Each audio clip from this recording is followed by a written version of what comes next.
மாட்சிமை தலை துறந்தார், மாடடை கூடில் பிறந்தார்.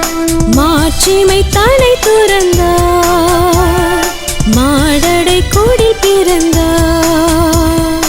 விஞ்சோதி மண்மீது பேரொளி தந்திடவே, விஞ்சோதி மண்மீது பேரொளி தந்திடவே.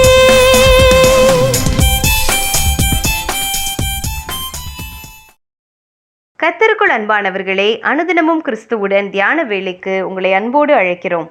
இன்றைய தியானத்திற்கான வேத வாசிப்பு ஏசாயா 9ஆம் அதிகாரம் வசனங்கள் 1 முதல் 8 வரை, யோவான் 1ஆம் அதிகாரம் வசனங்கள் 1 முதல் 4 வரை மற்றும் 9ஆம் வசனம். தியானத்திற்கான தலைப்பு இருளிலே உதிக்கும் ஒளி. இருளில் நடக்கிற ஜனங்கள் பெரிய வெளிச்சத்தை கண்டார்கள். மரண இருளின் தேசத்தில் குடியிருக்கிறவர்களின் மேல் வெளிச்சம் உதித்தது. ஏசாயா 9:2. கடைசி கால அடையாளங்கள் திட்டவட்டமாக நிறைவேறி கொண்டிருக்கும் இந்நாட்களிலே இருளும் அந்தகாரமும் நம்மை பயமுறுத்தி கொண்டிருக்கின்றன. பதட்டமான சூழ்நிலைகளும் எதிர்பாராத சம்பவங்களும் யுத்தங்களும் பூமி அதிர்ச்சிகளும் நம்மை நிச்சயமற்ற நிலைமைக்குள் இழுத்து செல்லுகின்றன. காரியம் இப்படி இருக்க நமக்கு ஒரு கிறிஸ்துமஸ், அதற்கொரு கொண்டாட்டம் அவசியம்தானா? இப்படி நம்மில் எத்தனை பேர் பகுத்தறிவு கேள்விகளை எழுப்புகிறோம்?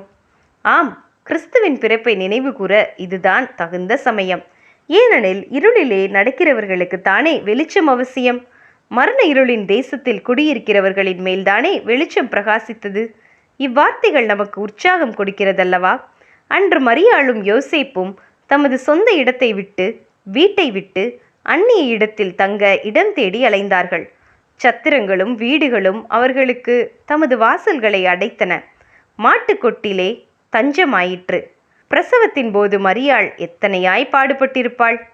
இயேசு பாலனுக்கோ ஒரு முன்னணையே படுக்கையாயிற்று. அது மாத்திரமா? மேசியா பிறந்த செய்தியை கேட்ட மாத்திரத்தில் யூதேயா தேசமெங்கும் மரண ஓலம் உண்டானது. பாவமறியா பாலகர்கள் கொலையுண்டார்கள். இப்படியான ஒரு சூழலில்தான் வெளிச்சம் உண்டானது. 2000 ஆண்டின் முன் இருளிலே உதித்த அதே வெளிச்சம் இருள் சூழ்ந்திருக்கும் இந்நாட்களிலும் மங்கி போகாமல் பிரகாசித்து கொண்டே இருக்கிறது என்பதே நமக்கு வருகின்ற நற்செய்தியாகும். நாம் கடந்து சென்று கொண்டிருக்கும் வேதனையான சூழ்நிலைகளுக்கூடாக ஏற்கனவே கடந்து சென்ற ஆண்டவர் தாமே அவற்றை உணர்ந்தவராக நம் மத்தியில் ஒளியாய் இருக்கின்றார்.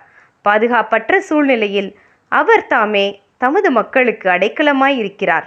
அந்த ஒளி இருளிலே பிரகாசிக்கிறது. இருளானது அதை பற்றி கொள்ளவில்லை. யோவான் 1:5. ஆகவே தேவ பிள்ளையே, இன்று உன் வாழ்வானது இருளுக்குள் அகப்பட்டது போல தோன்றினாலும் கலங்காதே. இருள் உன்னை விழுங்கி விடாத படிக்கு உனக்கு ஒளியாயும் அடைக்கலமாயும் இருப்பவரை இறுக பிடித்து கொள்வாயாக. அந்த ஒளி கர்த்தராகிய இயேசு கிறிஸ்துவே. அவர் உன்னை இருளின் மத்தியிலும் வழிநடத்தி செல்வார். ஜெபம் செய்வோமா? இருண்ட வாழ்வில் திகைத்து நின்ற எங்களுக்கு ஒளியாய் வந்துதித்தவரே, நன்றியோடே உம்மை துதிக்கின்றோம்.